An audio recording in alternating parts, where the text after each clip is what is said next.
पुत्र, तुम रो क्यों रहे हो?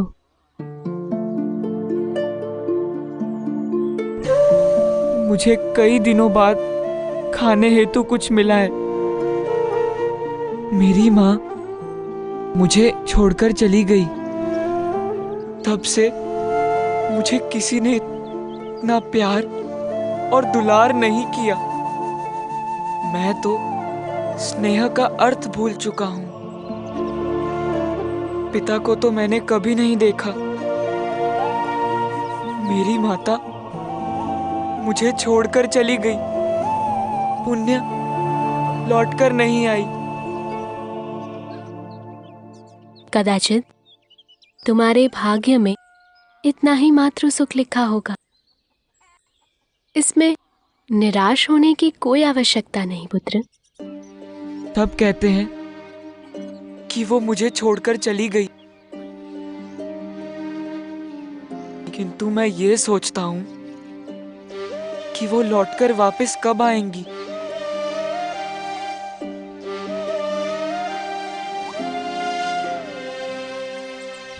परलोक में उनका मन लग गया होगा। उन्हें वहां तुम्हारे जैसा नन्हा बालक मिल गया होगा, जिसका ध्यान रखने में वह व्यस्त हो गई होगी।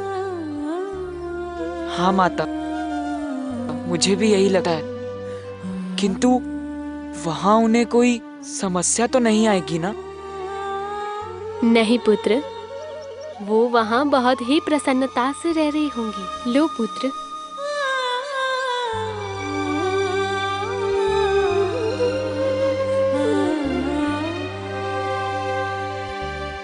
मैं कैसे कहूँ, माँ के बिना मेरी अवस्था कितनी दयनीय हो गई है। मुझे कोई भोजन भी नहीं देता। आज तो भाग्यवश मुझे खाने के लिए कुछ मिल गया, किंतु कल मैं क्या खाऊंगा? मैं तुम्हारे मन की व्यथा समझ रही हूँ पुत्र। तुम्हारे मस्तिष्क में जो विचार चल रहा है उसे तुम मुझसे कहने की चेष्टा नहीं कर पा रहे हो, किंतु मैं तो माता हूँ। अपने पुत्र की मन की व्यथा भली भांति समझती हूँ। मैं तुम्हारी शंका का निवारण कर देती हूँ। माता, मेरी उदर पूर्ति हो गई। मैंने बहुत अधिक खा लिया। कोई बात नहीं पुत्र, खाने के हेतु ही तो लाई थी। और अब तुम चिंता मत करो, मैं कल भी आऊंगी। और कल क्या, मैं नित्य प्रतिदिन आऊंगी और अपने हाथों से तुम्हारे लिए भोजन बना कर लाऊंगी। तुम बस भगवान का भजन करो। क्या आप सत्य कह रही हैं माता?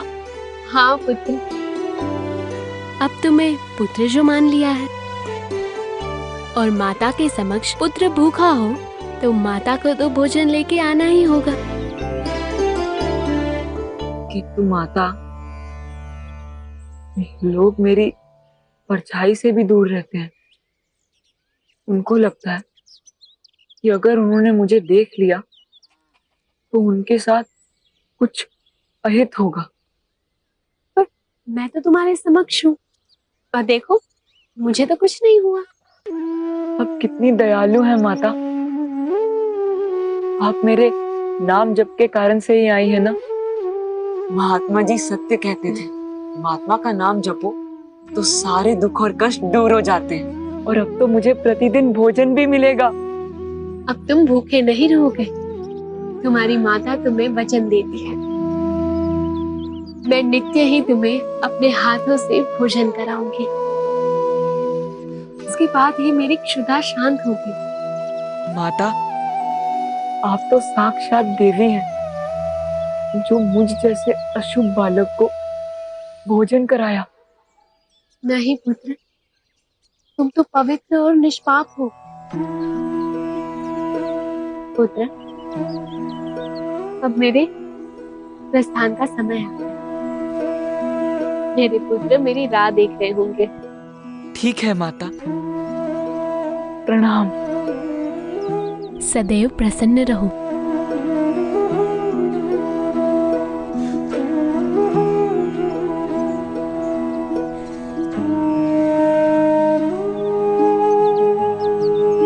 माता,